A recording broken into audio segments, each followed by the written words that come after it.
Recording in progress. So we'll start with prayers. Why is there is echo?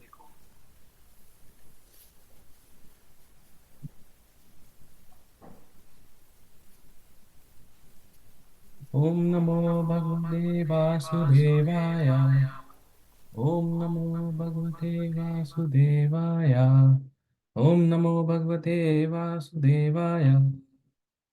Om Jnanam Timirandasya Jnananjana Shalakaya Chakshurunmilitam Yena Tasmai Shri Guruve Namaha Shri Chaitanya Manobishtam Sthapitam Yena Bhutale स्वयं ॐ रूपः कदामयं ददाति स्वपदान्तिकम् वन्देऽहं श्रीगुरु श्रीयुतापदकमलं श्रीगुरून् वैष्णवांश्च श्रीरूपं साग्रजातं सागररघुनाथान्वितं तं सजीवं साद्वैतं सावधूतं परिजनसहितं कृष्णचैतन्यदेवं श्रीराधा कृष्णपादान् सागरललिता श्रीविशाखान्वितांश्च हे कृष्णा करुणा सिन्धु दीनबन्धु जगत्पते गोपेशा गोपिका कांता राधा कांता नमस्तुते तप्त कांचन गौरंगी राधे वृंदावनेश्वरी वृषभानुसुते देवी प्रणमामि हरिप्रिये वाञ्छाकल्पतरुभ्यश्च कृपा सिन्धुभ्येव च पतितनां पावनेभ्यो वैष्णवेभ्यो नमो नमः जय श्री कृष्ण चैतन्य प्रभु नित्यानंद श्री गदाधर शिवसादि गौर भक्तवृंदा हरे कृष्ण कृष्ण कृष्ण हरे हरे हरे राम राम राम हरे हरे वाञ्छकल्पतरुभ्यश्च कृपा सिन्धुभ्येव च पतितनां पावनेभ्यो वैष्णवेभ्यो नमो नमः जय श्री कृष्ण चैतन्य प्रभु नित्यानंद श्री अद्वैत गदाधर श्रीवासादि गौर भक्तवृंद हरे Krishna Krishna Krishna Hare Hare Hare Ram Ram Hare Hare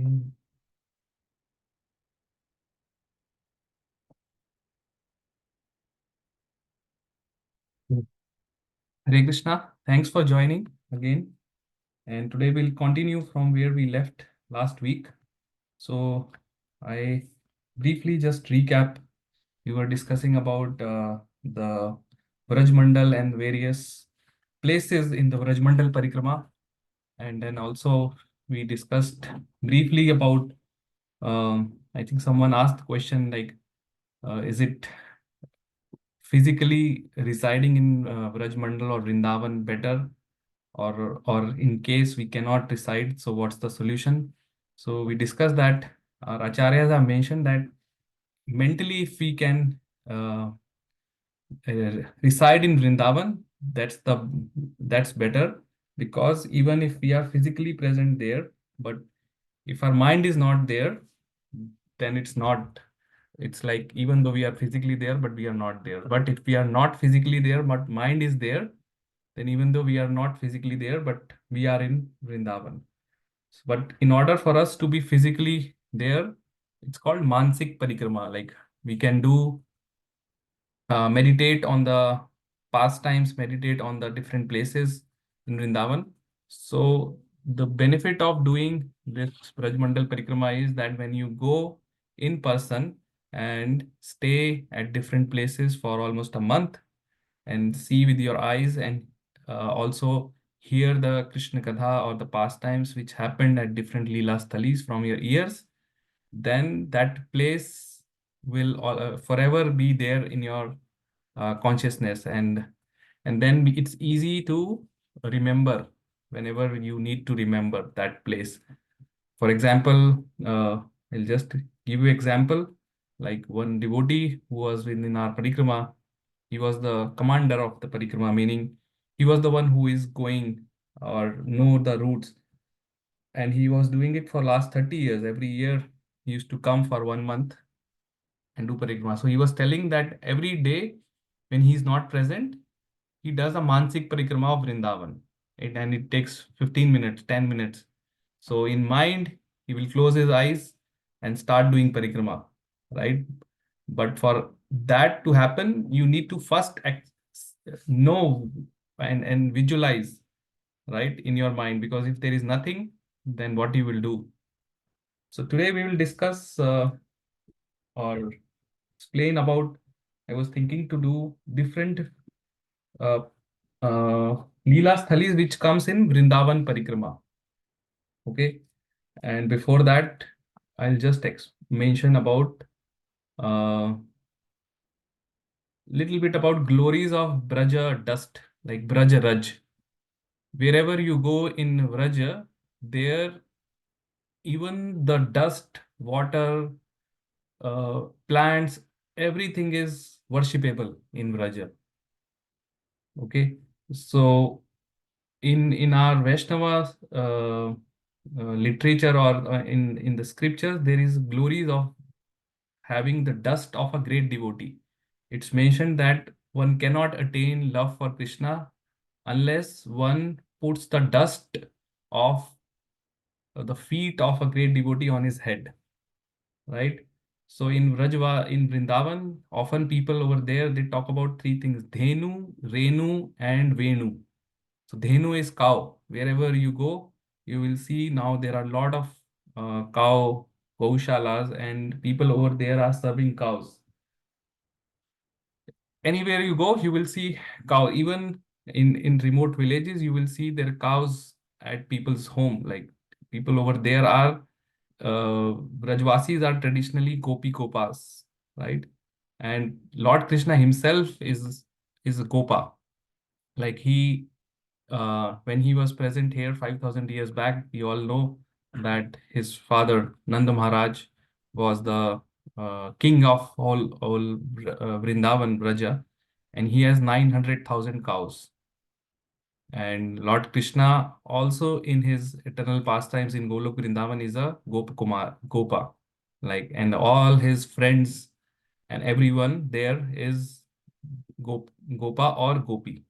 In fact, if one needs to go back to Golok Vrindavan, if one desires, then one has to take birth in that families of Gopa or Gopi. One has to take birth or from the one of the elderly gopis and be part of that.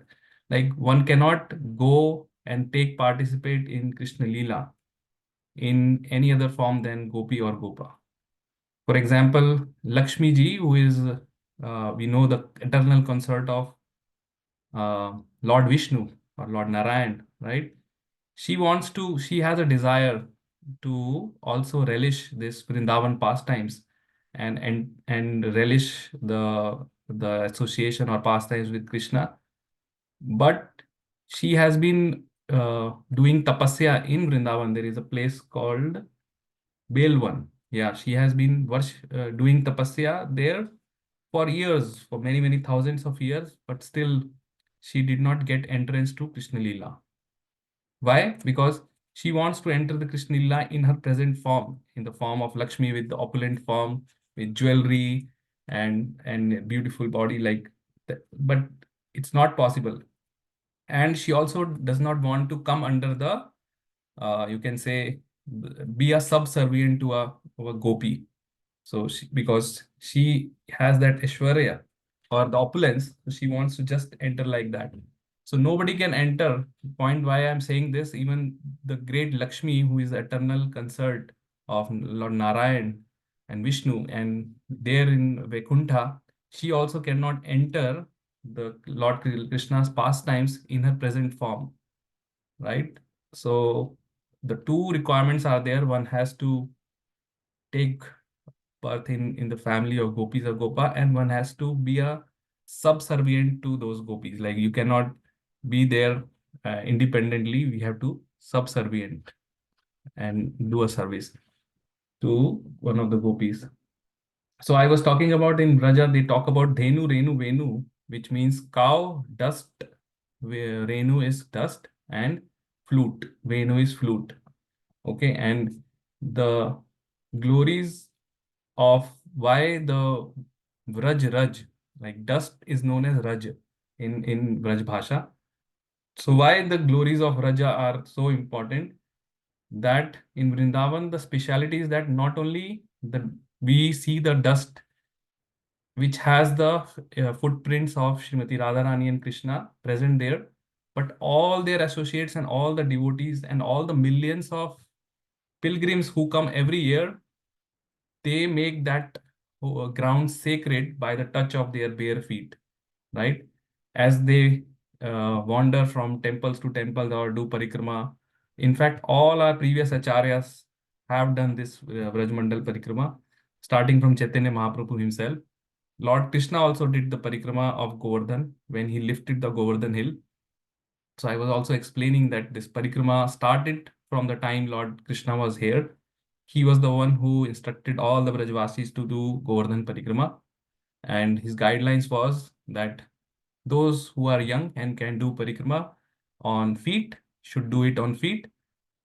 The elderly ones or the small children who can't walk, they can do parikrama on bullock cart. That time bullock cart was in place. So the guidelines for us is those who are capable of doing, let's say, Govardhan Parikrama on feet, they should do it on feet.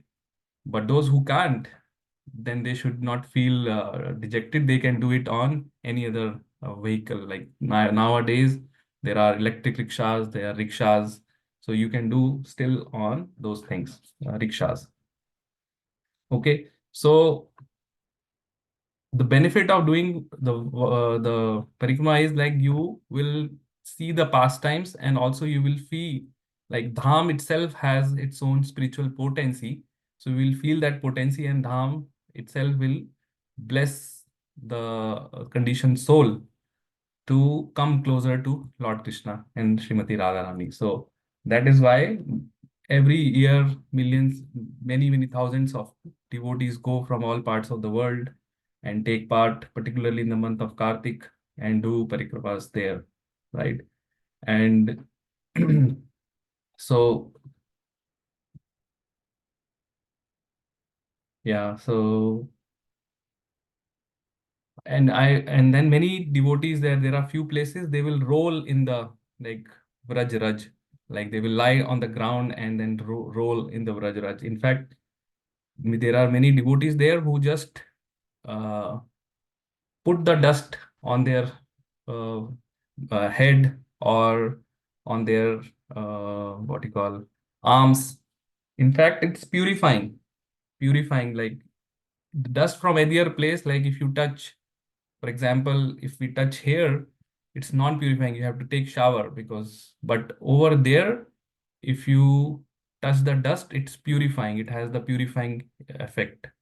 In fact, if you don't, in early days of Parikrama, when things were not all, like when there was no water or things were not organized as per as it is today. So we saw that if there is no water, devotees will just take bath in the Braj dust. Like they will just sprinkle the dust all over their body, and that's more purifying than taking a bath in a water.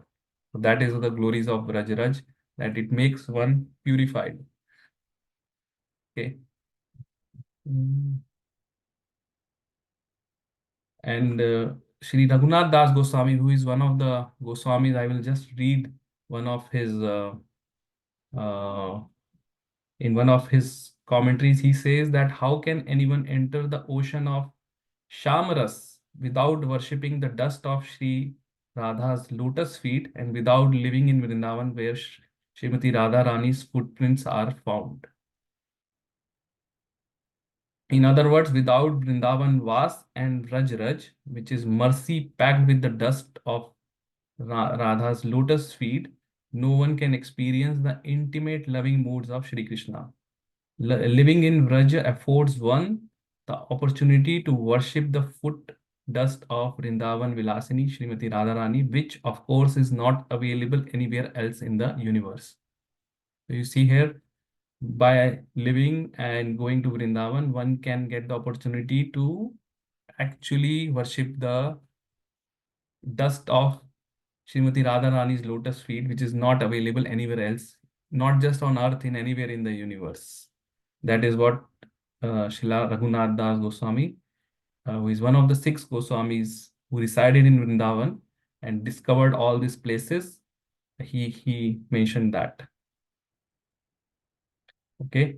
So that is how purifying the dust is of Vrindavan, that one who takes the Vraj Raj immediately gets purified and also gets the opportunity to uh, touch the dust which has the foot imprints of Srimati Radharani, Lord Krishna, Balram, and all the gopis and gopas. Because when Lord Krishna was present, physically present there and doing his Prakatya Leela, he never wear any footwear while roaming in Braj. He always was bare feet, right? And so were his like friends, gopas. So he always used to just be there bare feet. So we saw at many places there are foot imprints even today of Lord Krishna, Lord Balram, Srimati Radharani. There are foot imprints, and you can literally go and see those foot imprints. And at least couple of places I saw the foot imprints were there, and like they were big because normally the residents in, or the what you call, the people in Dwapar Yuga were taller than what we had today. Like in Kali Yuga, our heights are small. Like in Dwapar Yuga, people were much taller, and in previous Treta Yuga, much taller, and Sat Yuga again taller. So the foot imprints were huge. Like easily they were 7 to 8 feet in length. That was the foot imprints which were there on few mountains there. So we had few more devotees. I see Siddharji joining and Aparna ji. Thanks for joining. Hare Krishna. Hare Krishna, Babu. Hare Krishna. So I would like, if because we are not doing any class, I am just doing uh, what you call discussing about. If you can also come on camera, I can see your expressions and see you also if you are okay. Venkat Prabhu, thanks for turning on. If you are comfortable, you can turn on cameras as well. So there are 12 forests in Braj, and Vrindavan is one of the 12 forests. There are other forests like Madhuvan is one, then there is Talvan, then Kumudvan, Bahulavan. Okay, then Vrindavan. Vrindavan is the biggest. Then there is Kamyavan, and there is Khadirvan. So, and then Bhadravan, Bhandirvan, Belvan, and Lahovan. These are the 12 forests of Vraja, which makes the entire Vraja. And Lord Krishna used to go there in all these forests, different times of the day. He used to be there in different parts. So, so seven, no, eight. So there is a Yamuna which is flowing right across the Vraja. So seven forests are on one side and four are on other side. So Madhuvan, Talvan, Kumudvan, Bahulavan, and Vrindavan, Kamevan, Khadirvan. They are on one side of the Yamuna. Okay. And then we have to cross Yamuna in boat and go to the other side, which is Bhadravan, Bhandirvan, Belvan, and Lahovan. So like that, there are six forest, seven, sorry, eight on one side, no, seven on one side, and five on the other side. So now I'll just explain about the Vrindavan Parikrama in the different places. Okay, because the start of Raj Mandal starts with Vrindavan. We do a Vrindavan Parikrama. Now Vrindavan, which we see today, is called the inner, what you call, the inner circle of Vrindavan. That those are the main things, but Vrindavan extends much beyond. Like even the in terms of the forest, Barsana, Nandgaon, Thatikara, all this comes under Vrindavan. Like the circumference of Vrindavan is big. So, but we'll just discuss the Parikrama of Vrindavan is known as Panchkoshi Parikrama. Panchkoshi means like the normal Vraj Mandal Parikrama is 84 kosh, 84 kosh Parikrama. This is Panchkosh, meaning Panch kosh, 5 kosh. One kosh is 2 miles. So 10 miles Parikrama, which is 15 kilometers. That's the circumference. where you to start Parikrama. So Vrindavan Parikrama actually starts, if you have been there, from Raman Reti, or it's very close to where our ISKCON temple is there. That's when the Parikrama starts. And why that place is known as Raman Reti? Okay. So Raman means pleasure and Reti means sand. So in olden time, that place was filled with sand, very soft sand, not hard, like soft sand. And Krishna with his Bal Sakhas used to roll in that sand and used to play different sports in that sand, and they used to relish the texture of that sand, right? That is why it's known as Raman Reti. But today, because of so much construction, we don't have that sand. So now there is another place in Raman Reti which is in Gokul. So now most of the people identify Raman Reti, which we had in Gokul, and there that soft silky sand is still in place. But in Vrindavan, we had now, even though the place is still known as Raman Reti, but the sand has gone, and in place of it, we have now buildings and temples and all. So So here in Raman Reti, Lord Krishna along with Srimati Radharani, they used to enjoy their pastimes, and Krishna along with his friends used to play in that sand. And there are two trees, Krishna Balram trees. They are still there. They are like two trees which are intertwined together. Like you will not be able to identify from looking at their root, which is what. Like so they are intertwined together, and local Brajvasis worship those two trees as Krishna and Balram. So those are known as Krishna Balram trees. Okay. So like that, there are many such trees across throughout the Braj Mandal, and some are worshipped as Krishna Balram, some are Radha Krishna, some Lakshmi Narayan, and they are like intertwined trees. Like they will have the same root, but on top they will have two different. You can see two different trees, right? So those are the Krishna Balram trees. So when Parikrama starts, that's where we Parikrama starts for Vrindavan. And let me see if I can have a view of Google. Does Google have that view? Google Maps. Let me just check.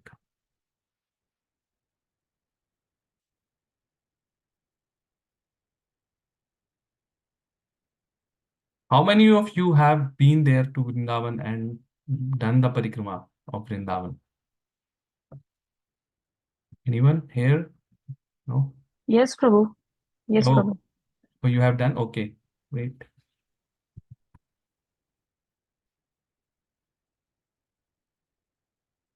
Yes, Prabhu. You have also done Dipti? Okay. Yeah, very nice. So let me just show you.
Yeah, I can show you now something. I share my screen.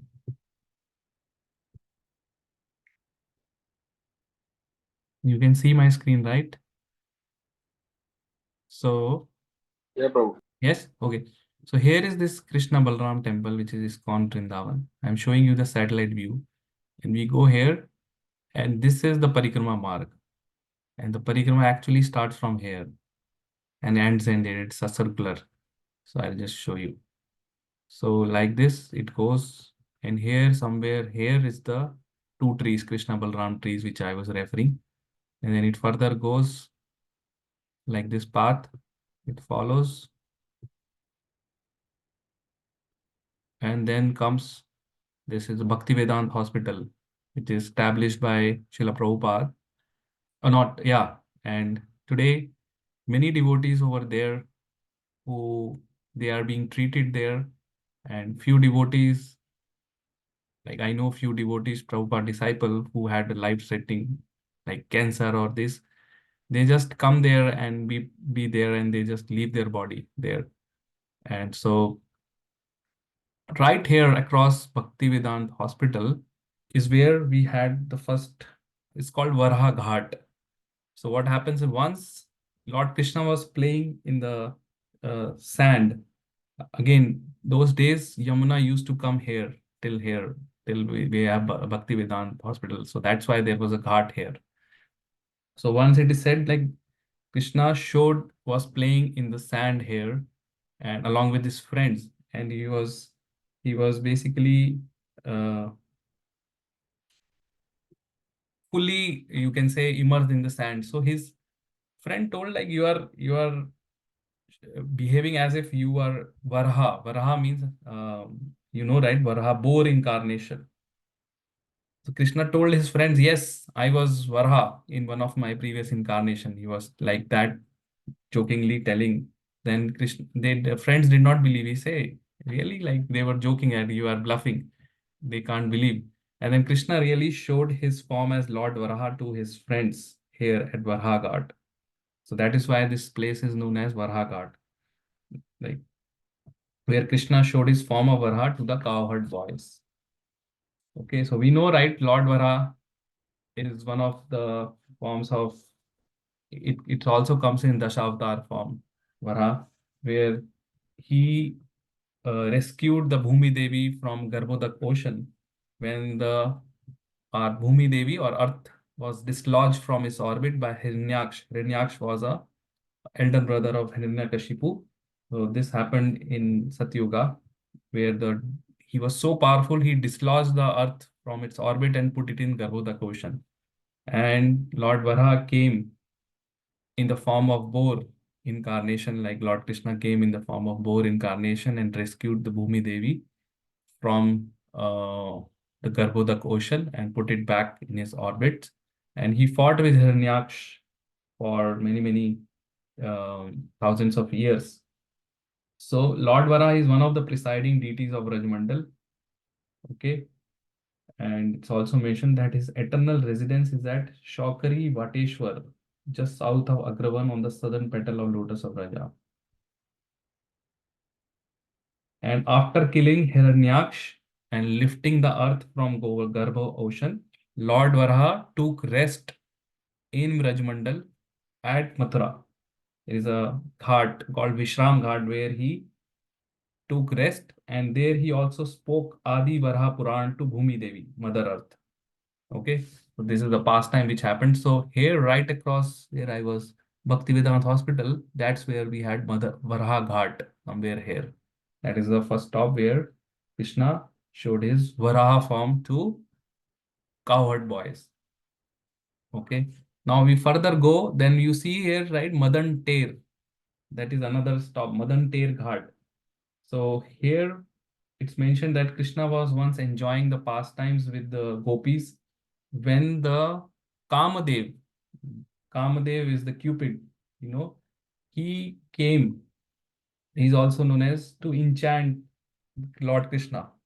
So he arrived here with the intention of firing his arrows of attraction to Krishna. But upon seeing Krishna, he became so attracted by seeing the Krishna's transcendental beauty that he completely got bewildered and fell unconscious on the ground. So Kamdev came here to actually attract Lord Krishna, but he himself becomes so attracted by seeing the beauty of Lord Krishna that he felt unconscious.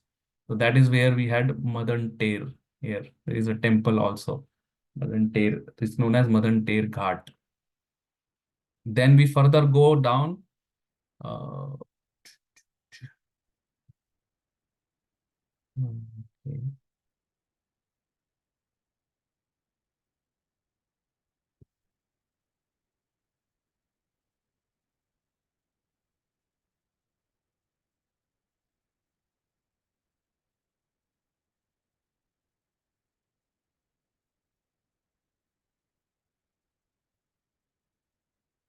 Somewhere here we had the Yamuna flowing, showing all green thing, but that's where we had Yamuna ji flowing. And let me just locate.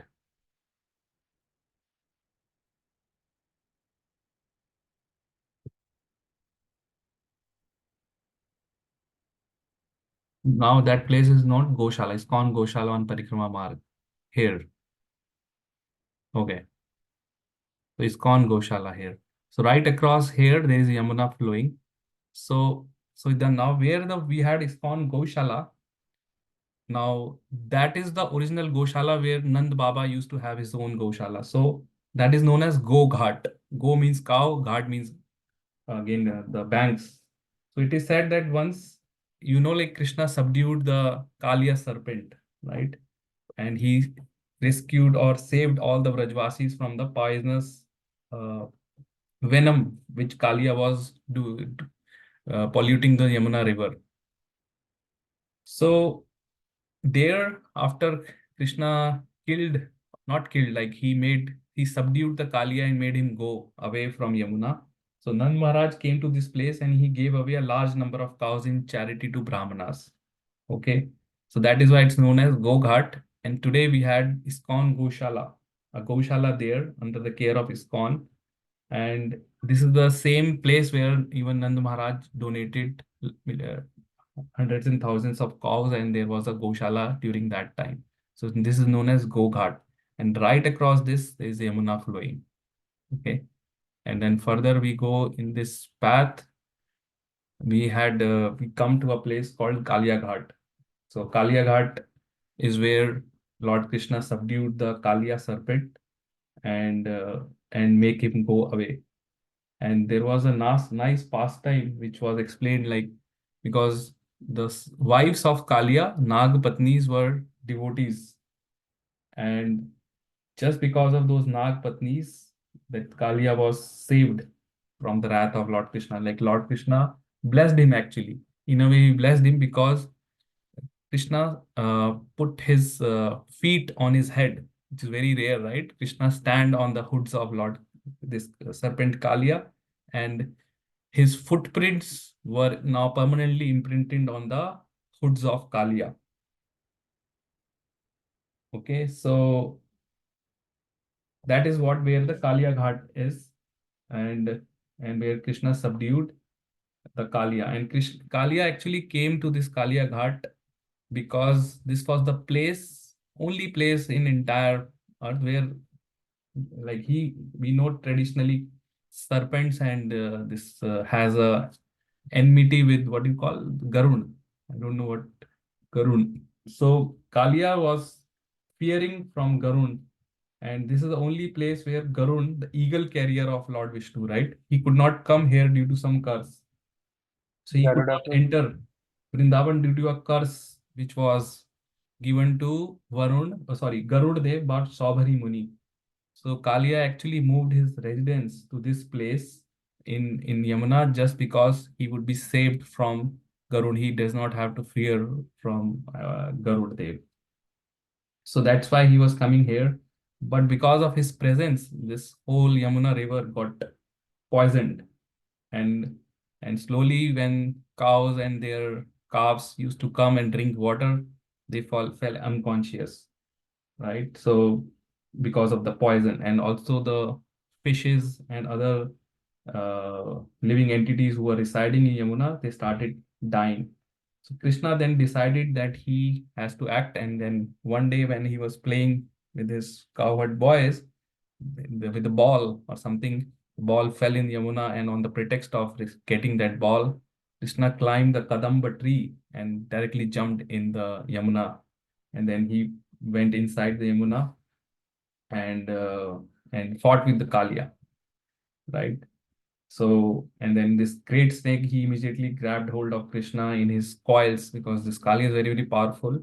And he was trying to crush Krishna, but Krishna fought vigorously with him. And all the Brajvasis, including Mother Yashoda, Nanda Baba, everyone, they were standing on this bank of Yamuna and praying, and they were thinking, oh, what will happen to my Lala? Yashoda Maya literally fell unconscious, and they were crying profusely. But Krishna immediately fought with this Kalia, uh, and then we saw that at the end Kalia was subdued, and Krishna was dancing on the hoods of Kalia. That's the famous picture which many of you may have seen. And by doing that, Krishna stamped his feet down on Kalia's hoods while dancing, right? And then uh, he ordered Kalia to leave this place, Yamuna, and go to another place. He tell I think that was somewhere uh, close here in Atlantic Ocean or somewhere. I don't know, like one of the oceans where, and he told like Kalia told to Krishna that your carrier Garun will trouble me there. And Krishna says, now you have my footprints on your hood. And by looking at that footprints, Garun Dev will never uh, harm you. In fact, he will now worship you because you have my footprints on your hood.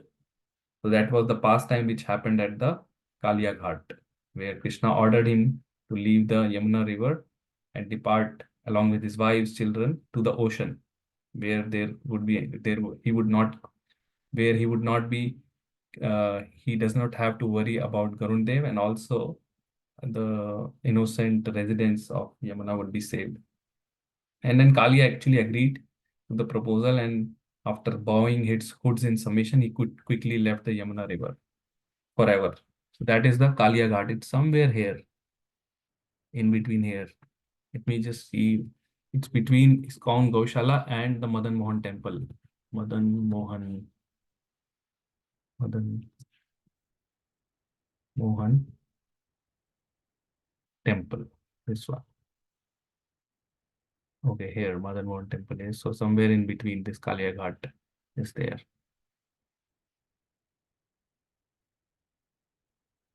Okay.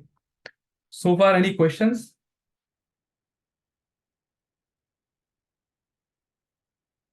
Okay, next would be yes, anyone? No, Professor, thank you, Prabhu. Thank you. Okay. So next we will just walk like this, like we go past this is ISKCON Goshala. And today in ISKCON Goshala, they are serving even the prasad, like all the prasad, two times, morning and evening, to thousands of people. Whoever comes, it's free prasad being served to thousands of devotees every day. In fact, the prasad that they used to serve in Krishna Balram temple now being served in Goshala. So on the first day of Parikrama, before starting the Vrindavan Parikrama, we all took a sankalp in that Goshala. And also got the chance to serve the cows over there. Like there are many cows in Goshala. Okay, so we further go, and then this comes the Madan Mohan temple. And before, somewhere here only, there is a Dwadash Tila. So Dwadash Tila means 12, and Dwadash means 12, and Tila means hill. So there is a Dwadash Tila hill. I think it's not there anymore. That Tila you will not see, but it used to be there. So what happened at Dwadash Tila, that after killing the serpent Kalia, Krishna was completely drenched in water and he was feeling cold. So he went to this hill, which is known as Dwadash Tila, to lie down for some time in the sunshine. And understanding that Lord Krishna is feeling cold, right, and shivering, so all the 12 forms of the sun god, which are known as Aditya, right? There are 12 Adityas. They appeared there and they provide their combined heat in order to warm the Krishna's body. So imagine not just one sun, but all the 12 suns who are known as Aditya. So they immediately produce so much heat compared to the heat of 12 suns so that it will give warmth to Lord Krishna's body. So that's why this hill now becomes known as it's called Dwadash Aditya Tirtha or Dwadash Aditya Tila. Dwadash Aditya Tila. Okay, and the place on the hill where Krishna rested is known as Dwadash Yoga Peeth. It's exactly the same place where we have Madan Mohan Temple. So if you know that this is a Madan Mohan Temple, it's located on the hill. It's located not on the ground. Like you have to climb so many stairs to reach. So that is the hill, where actually Lord Krishna took rest after killing serpent Kalia, and known as Dwadash Aditya Tila. Okay, so there the Surya Dev produced so much heat compared to 12 suns to quickly give warm to Krishna's body after he was feeling uh, he was feeling cold after killing Kalia, because Krishna fought with this serpent Kalia for long in water, inside the water, right? So he was completely feeling cold. And that's also the place where we had Madan Mohan Temple, which is Sri Radha Madan Mohan Temple. Okay, so this was the one of the Prachin old temples. 500 years back, Sanatan Goswami set up this temple, created this temple. And this is first of the 7 Goswamis temple that is visited during the Parikrama of Vrindavan. Okay, so this is also established by Sanatan Goswami. And we had the famous deities of Sri Madan Mohan being worshipped by Sanatan Goswami on the top of this Dwadash Tila, where now we have a temple there.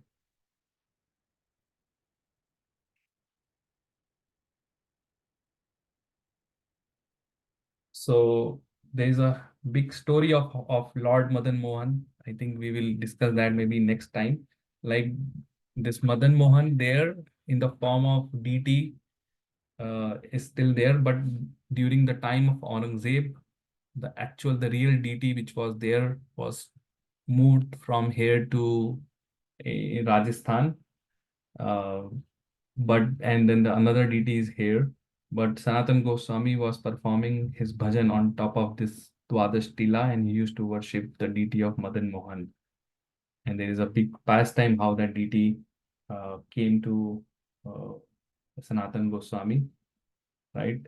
But this temple is old. Like this temple which we see today was built in somewhere in 1500, like 1534 or somewhere.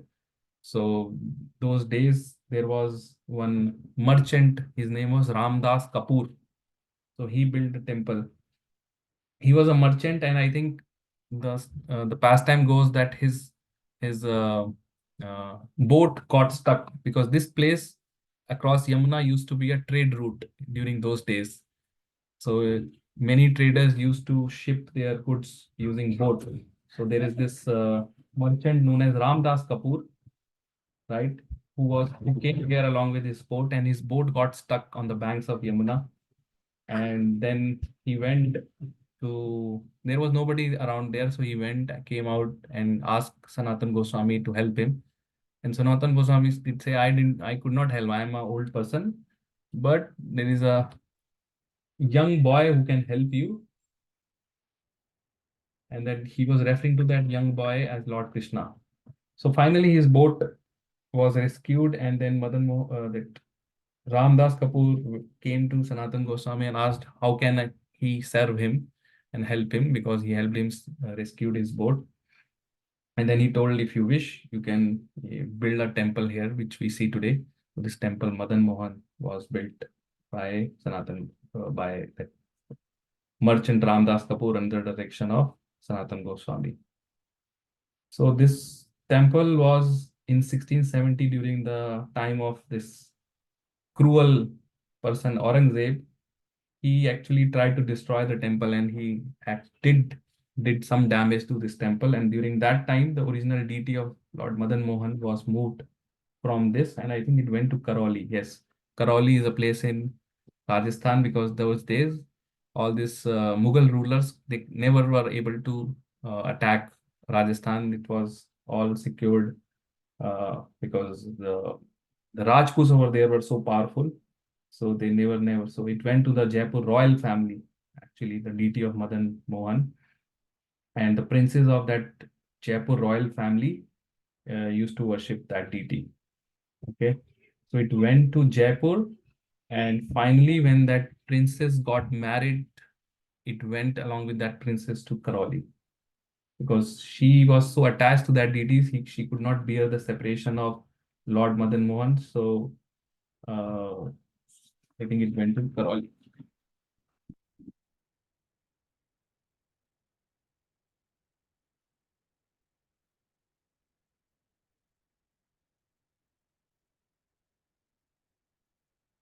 Okay. So also this Madan Mohan deity is known as the Abhidaya deity of devotional service. Like these are one of the important deities. Abhidaya means like there are three things. Prayojan, Abhidaya, and in the sadhana bhakti there are three things. So this is known as Abhidaya of devotional service. So all our acharyas come to this temple to take blessings of Madan Mohan. Even it's mentioned that when Krishna Das Kaviraj, he started compiling Chaitanya Charitamrit. So he visited Lord Madan Mohan temple in order to obtain his permission to write about Lord Chaitanya Mahaprabhu. Okay, and then there is a big story of how this story of Lord Madan Mohan, how that is deity Madan Gopal. It's actually a Gopal deity. It used to be there with the one family, Chaube family, and how it came to Sanatan Goswami. Okay, so this is the another place where we stop. Like we during Parikrama, we do not enter the temple, but normally after the Parikrama in the evening, there is a time where you can visit all these temples and go inside and take darshan. But during Parikrama, we just go and stop here for a minute, and some devotees may go and then they can continue. Okay. And then the next place in the Parikrama is, yeah. So if we further go, there is a place called Imli Tala, which comes again on the banks of Yamuna. Like, and all these places were once disappeared. Imli Tala. Here, Imli Tala temple, Vrindavan. So Imli Tala means, you know, Imli means tamarind. Tala means the tree. So Imli Tala, there is still a big tree of Imli, tamarind, and there is a temple there. So here, this famous tamarind tree was located on the bank of Yamuna. And Yamuna was right away flowing here. Now Yamuna has moved a little bit here, but that's where the Yamuna used to flow earlier times. So there was this tree, Amli Talab. So here Lord Krishna and Lord Krishna used to come here and also Radharani used to come here, and then they have their pastimes. Once one occasion when Srimati Radharani was feeling some separation from Krishna, she came here and sat beside this tree, and she started chanting Lord Krishna's names over and over again. And same is the case with Krishna. When Krishna used to feel the separation, he used to come here and start chanting Radharani's name. So like that, this bhav of separation is known as Vipralamba bhav, the bhav of separation. So they used to exhibit that mood of ecstatic separation, which is known as Vipralamba bhav, and they were so absorbed in thoughts of each other that when Lord Krishna was meditating or feeling the Vipralamba bhav, Lord Krishna's bodily texture is bluish black, but when he was here in Imlitala and feeling that Vipralamba bhav, his body color changed to golden. That is the bodily texture of Srimati Radharani. She appears as golden, molten gold. And same is the case with Srimati Radharani. So there, Krishna's bodily texture completely changed. And also it's mentioned that when Sri Chaitanya Mahaprabhu was doing the Brajmandal Parikrama. After finishing, every day for 1 month, he just used to come at this same temple, Imlitala, and reside there. And full day he was sitting here and chanting. And he used to experience that same Vipralamba Bhav, the mood of the separation, by sitting here. Because Chaitanya Mahaprabhu, as we know, is Lord Krishna and Radha together. He has a Krishna and Radha together. He has a heart of Srimati Radharani as a devotee and the body of Krishna. So Krishna, Radha, Shri Krishna Chaitanya, Radha Krishna na Anya. So he's together. So he has that feeling of Srimati Radharani. So he came here and sat here every day. And then in the evening, he used to go back to Akrur Ghat. Like he did not want to stay here because when the news spread that Chaitanya Mahaprabhu is coming, so lot of people want to see him. And he was not comfortable, like being in the limelight because he wants to do his bhajan. So he used to stay at some secret place close to Mathura in Akrur Ghat in someone's house. And during daytime, early morning, he used to just come here and sat here and do his bhajan and then used to go back. That's also mentioned that this is all mentioned in our scriptures. Let me see if any other.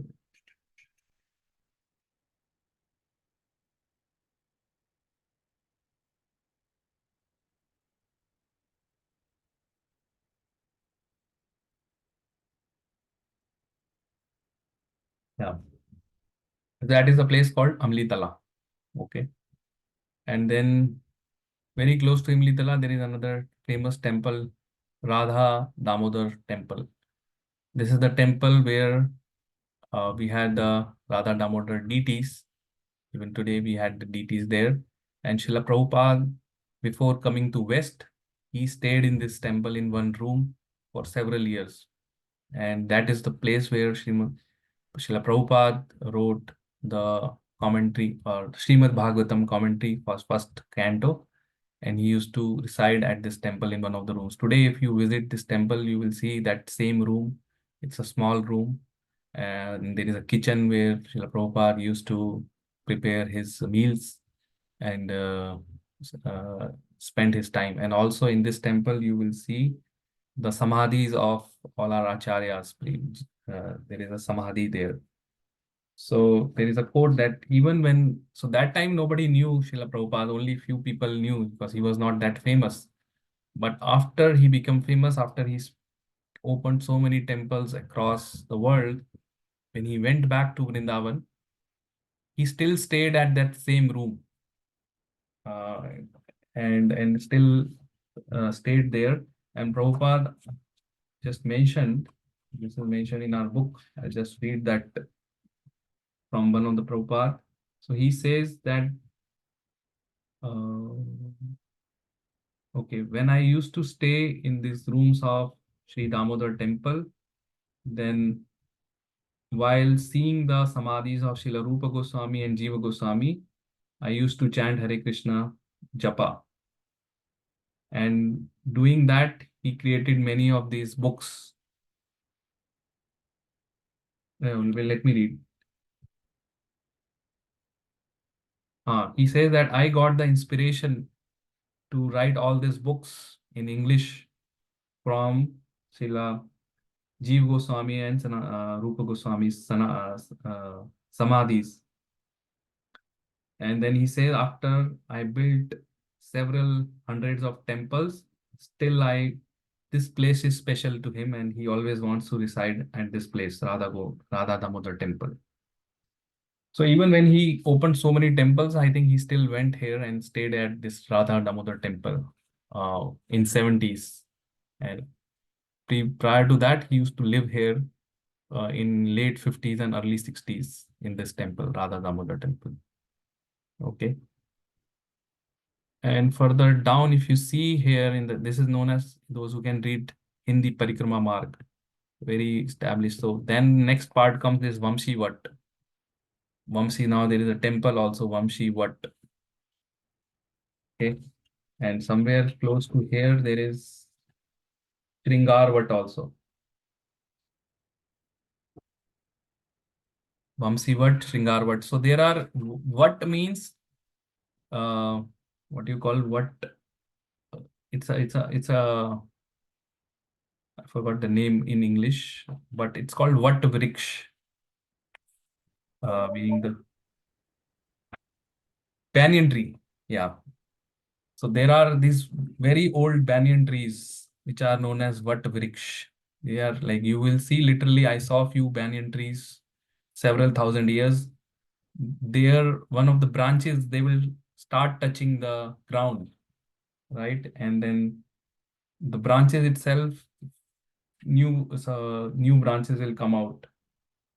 So there are 16 such, like, even though there are many hundreds of these banyan trees, but 16 are very important where Lord Krishna performed pastimes. And this Vamshi Vat is one of them. Vamshi means flute. That is one of the flutes of Lord Krishna known as Vamsi. And Krishna used to play flute at this Vamshi Vat. And also on the day of what you call Sharad Purnima, Krishna performed his Ras pastime here at Vamshi Vat. We see that Gopi Geet, right? Gopi Geet, when all the gopis came and they sang Gopi Geet, which we all sang in the month of Kartik. So on that night, Krishna played his flute from here, Vamshi Vat, and all the gopis from the. So one of the things, when Krishna used to play flute, right? Only the gopis whom Krishna want that flute to hear, only they will hear. No, other than them, nobody else will hear that flute. So that is the quality. And then through flute itself, he will pass his message.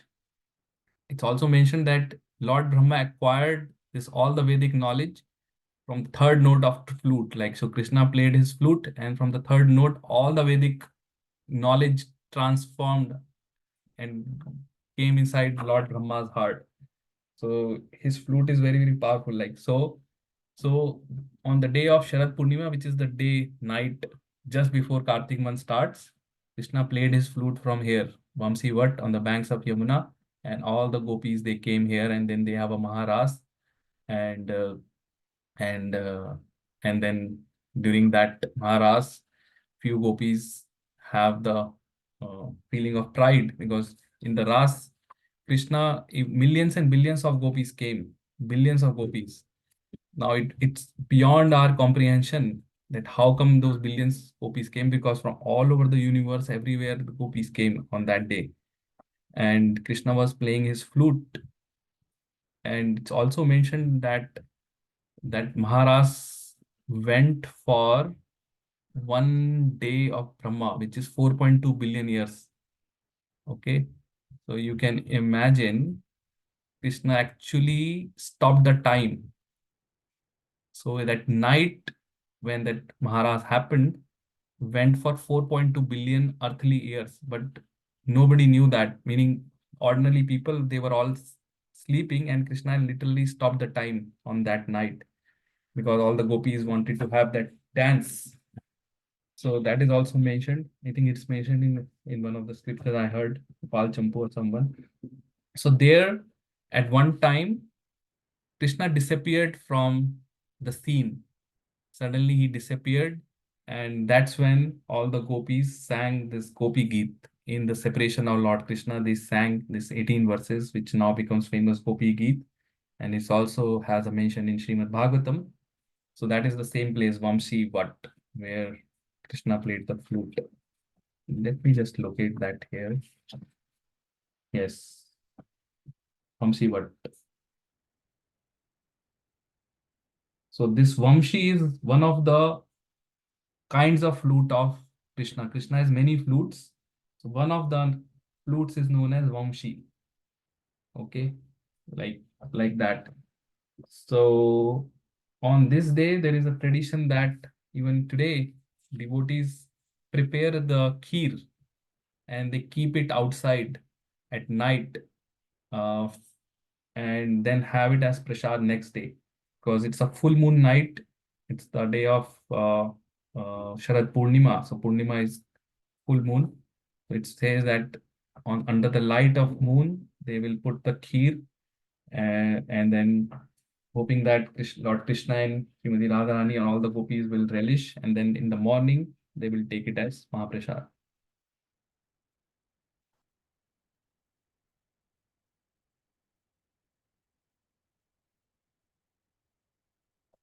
So that is Vamsi Bhatt on this Parikrama thing.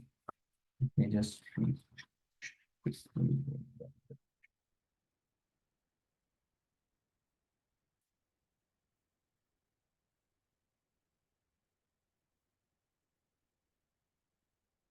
okay, and then there is another place on the banks which is known as Shringar Vat. So there is another Vat Vriksh, which is the banyan tree, and Shringar means decorate, right?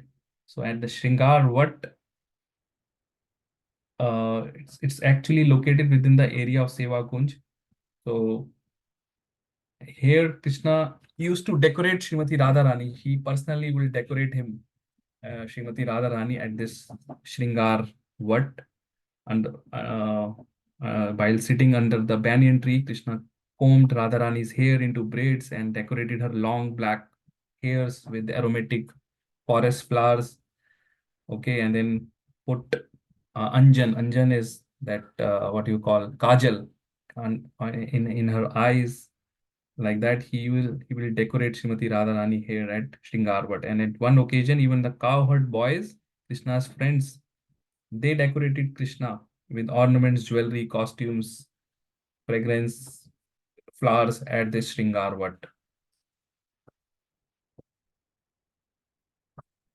And this is the place it's mentioned that where Lord Nityanand, who is none other than Balram, he used to stay here at this place Shringarvat when he came to Vrindavan as a avadut, like a holy man.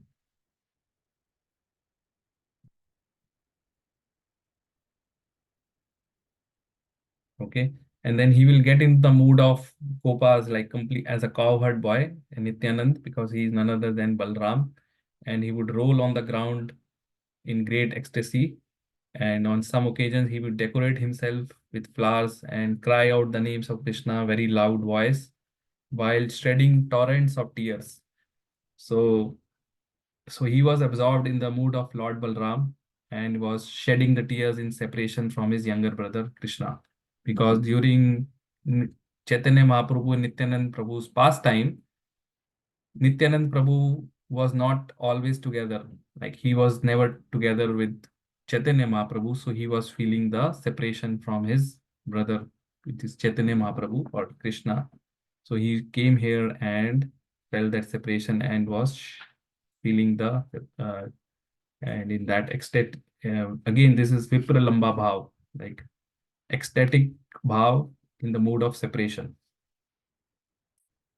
So that's Shringarvat, which is under the again in the Seva Kunj. So today, if you go in the Seva Kunj, you will see that Shringarvat or the banyan tree, which is there.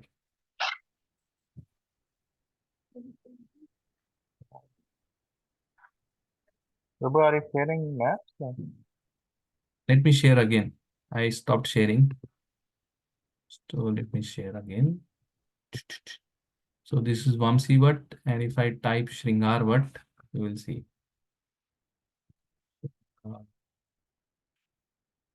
Shringarvat. I think that is Seva Kunj under Seva Kunj.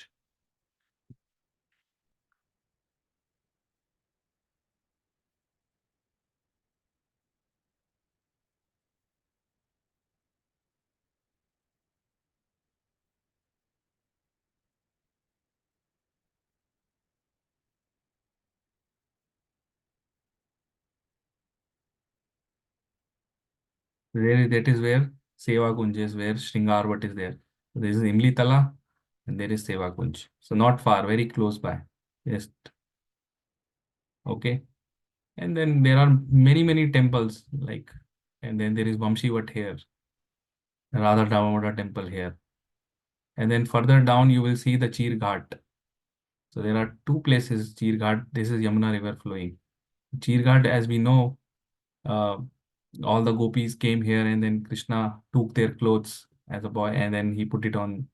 So he taught them a lesson that we should never we should never enter the Yamuna river without clothes. This is just to respect the Yamuna river, because Yamuna is a great devotee of the Lord, right? So we should respect that. So we should never enter any of these holy rivers without wearing, like, completely naked. So that was the lesson he taught to all the gopis here, where he took all their clothes and put it on one of the banyan tree at Chirghat. So here, that is a Chirghat right close to Vamsivat. And this is where we had Nidhivan. Nidhivan is a place, even today you go and see, where you will see so many intertwined trees. And it says that even today, Lord Krishna and Radharani come here and perform their uh, Ras Leela at the night. And even all the animals, including monkeys, everyone just vacate that place in the evening. And there is a small temple where in the morning when they go, everything which they put there at night, for example, water, betel nuts, pan, sweets, everything is being taken, consumed, honored, and then they distribute as prasad in the morning. So Nidhivan. And you will see a lot of documentaries, like nobody know what happened. Like, it's believed that whoever tried to spy and see without permission and stayed back in Nidhivan in the morning, they were not in a position to say anything. Either they died or they become completely, what you call, mad. Like, they could not speak anything. So nobody actually stay here at night, because it's believed even today, Lord Krishna perform his pastime. And that's true. I was in last class telling that when Krishna is present here, he was doing Prakat Leela these days. When he's not physically there, he's doing Aprakat Leela, meaning the pastimes are still going on, but it is not visible to people like me and you. Like, only very high elevated devotees who have attained the stage of prema, they can be part or see those pastimes. Okay, so another when it comes after Chir Ghat, next comes the Kesi Ghat. Kesi Ghat is place where Krishna killed the Kesi demon. Okay, Kesi demon actually came during the time of Krishna Leela. So Krishna killed this demon Kesi demon. So I think he came in the form of horse and tried to attack Krishna, and Krishna killed this Kesi demon here. Now on the bank of this Kesi Ghat, there is a big structure built, but the ghat is still there, and many devotees take a dip or in this Kesi Ghat.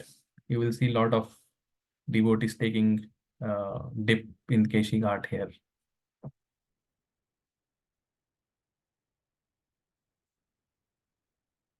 Okay.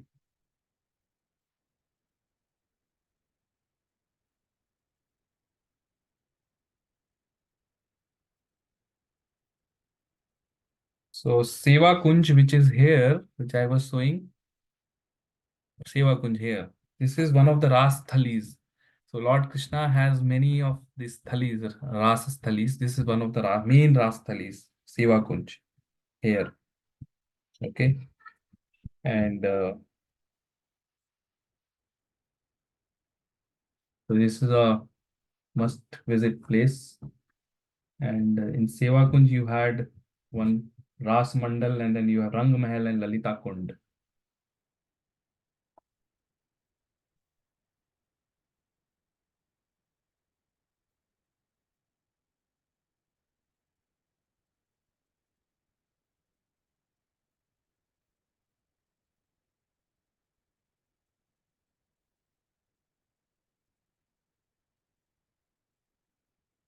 And then Nidhivan, where I was showing here, Nidhivan, right? So it's saying it's one of the sub-forest of Vrindavan. There are some 12 forests. So this is one of those sub-forests, and it's a part of greater Seva Kunj. So you see, like, Seva Kunj, it's not far. So in those times, When Krishna used to perform pastime, there were no structures, like it was all forest, trees, right? So it's mentioned that it is here at Nidhi 1 that just before the Rasa dance, Krishna disappeared from the gopis while taking Radharani along with him. So during the Rasa dance, as I was saying, at the Sharad Purnima from Vamsivat, Krishna played the flute, right? And just before uh, the Ras Leela took place, he disappeared from the scene along with Radharani from Nidhi 1. And this is one of the places where Ras Leela used to happen, Seva Kunj, and this is another Nidhi 1.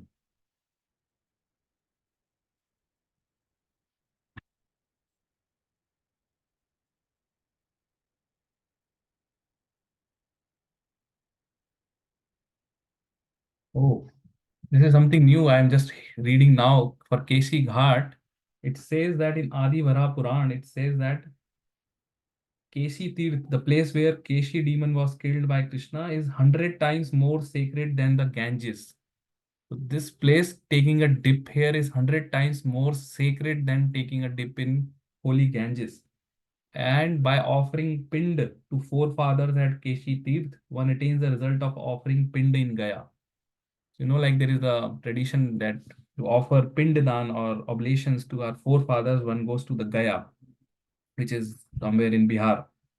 But here it says by offering that pind here at the Keshi Ghat, one attains the same result of offering pind in Gaya. So he killed the horse demon Keshi at this place, Keshi Ghat. Okay, because this demon in the form of horse was sent by Kamsa to kill Krishna, and he was actually living in this Vraj for a long time before he came here. And then Krishna killed this demon at this Kesi Ghat.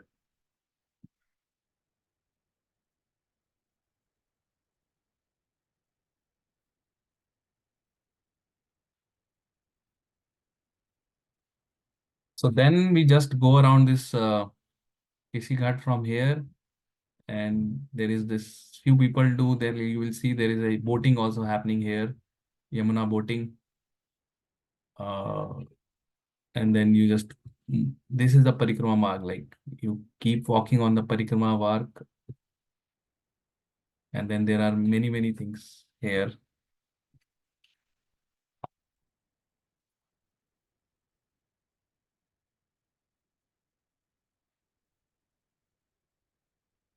Yeah, there is this place called comes Dheer Samir. Now this one even I did not hear. So it's mentioned that Dheer means Samir means wind, and Dheer means um, one who becomes stagnant or stable. So it's mentioned that after having the Ras Leela pastimes, Krishna came here with all the gopis to relax on the banks of Yamuna. So there was a cool breeze which was flowing. Okay, gentle breeze was flowing, and at one point Krishna played his flute, and that breeze actually stopped completely. Breeze itself, the wind itself, become enchanted by hearing the flute of Lord Krishna and this Dheer Samir, and it become completely stopped, like still.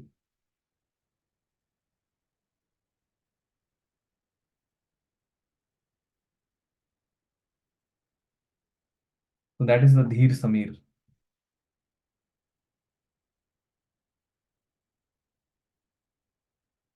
Let me see if it shows here Dheer Samir.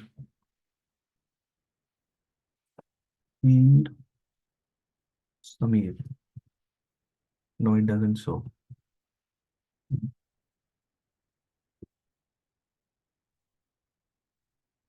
Dheer Samir. It doesn't show, but somewhere along this somewhere here only. Dheer Samir.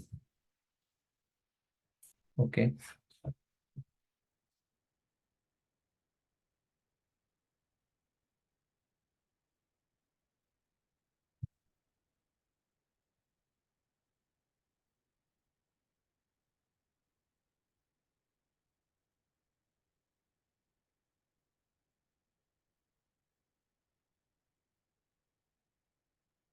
Okay, after that, the place comes Pani Ghat on the Parikrama mark, and now there is a very nice place to sit there.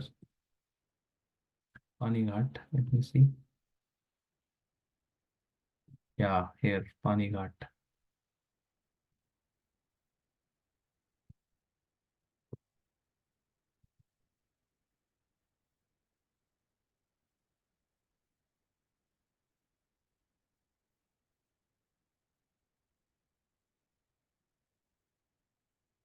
So now we don't see Yamuna flowing here, but at one point you see the Yamuna is here, but it was used to flow here near the Pani Ghat. So the pastime goes that at this ghat, gopis cross the Yamuna without a boat. So once on Krishna's advice, the gopis were going to a Pani Gaon village to serve a feast to great sage Durvasa Muni, so that he could break his Ekadashi fast. So you see here Pani Gaon. Here there is this Pani Gaon. So from Pani Ghat, now this Pani Gaon is close to the Yamuna, but from Pani Ghat, the gopis were going to the Pani Ghat to serve the Durvasa Muni on the Ekadashi day, like the day after Ekadashi, to serve him prasad so that he can break his fast.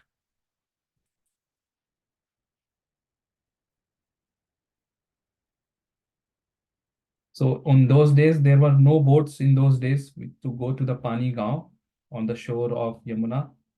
And then Srimati Radharani asked Krishna that how they will be able to cross the Yamuna.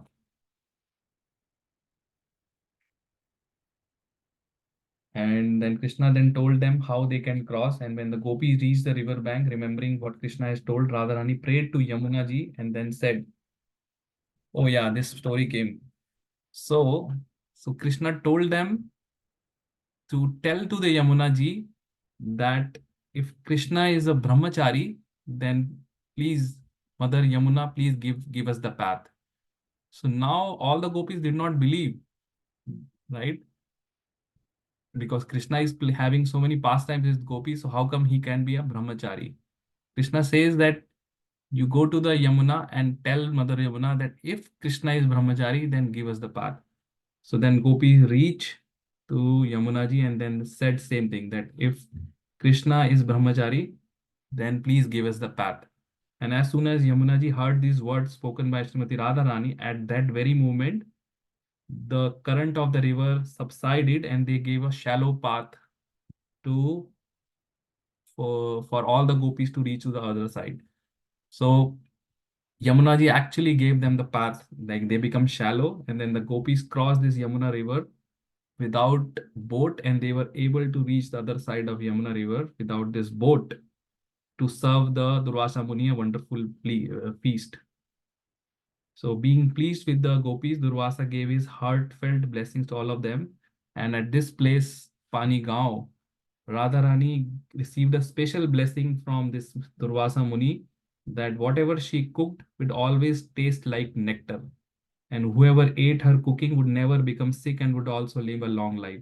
So, like Srimati Radharani got that boon from this Durvasa Muni that whatever she would cook, it would taste like a nectar, like amazing. And also she got a boon that she can prepare unlimited number of preparations, and then she can prepare different preparation on each day, and she doesn't have to repeat her preparations. So she has that amazing capability that she prepares prasad for Lord Krishna, and every day is different. And whatever she cooks will always be very nectarian, very tasty, and nobody would ever fall sick. And whoever have that prasad cooked by Radharani would always live a long life. This is the boon or we can say Ashirwad he get from Durvasa Muni. So by this pastime, also it's proved that Krishna from his heart is brahmachari, like, right? Because Mother Yamuna immediately gave the path to all the gopis when they just say what Krishna told them, that just ask Yamuna and say these words. And there is another pastime which happened, which I'll speak some other day, where Krishna proved the chastity of Srimati Radharani. It's a similar pastime. Something similar happened, but I think we are running out of time today. We'll discuss that pastime some other thing, where all the Vrajvasis, everyone in front of them, he proved the chastity of Radharani. That that is also another pastime that happened again on the Yamuna, but in Jawat. That pastime we'll discuss other day. So after this, there are no more places. Like this is the last stop on Vrindavan Parikrama. Then there is one Jagannath temple comes on the Parikrama Marg, and then Jagannath temple, Vrindavan. Yeah, Shri Jagannath temple, Vrindavan Parikrama. Yeah, this one. So it's believed that once Jagannath wanted also to have darshan of Vrindavan, and I think I shared the picture over there. It was written in Hindi. What was the name? Murari Gupta or someone who came from Mayapur, and he brought Jagannath from Mayapur to visit Vrindavan. And after coming here, Jagannath did not want to leave Vrindavan. He stayed here forever. So that is the deity of Jagannath, which is established here in Sri Jagannath temple at Vrindavan. It's also on the Parikrama Marg. This comes after. Oh, okay. Jagannath temple. And then there is Mahaprabhu Baitak also, where Lord Chaitanya Mahaprabhu would sit and rest while walking at noon from Umlitala to his camp at Agrur Ghat. So somewhere he would take rest and sit down for taking rest.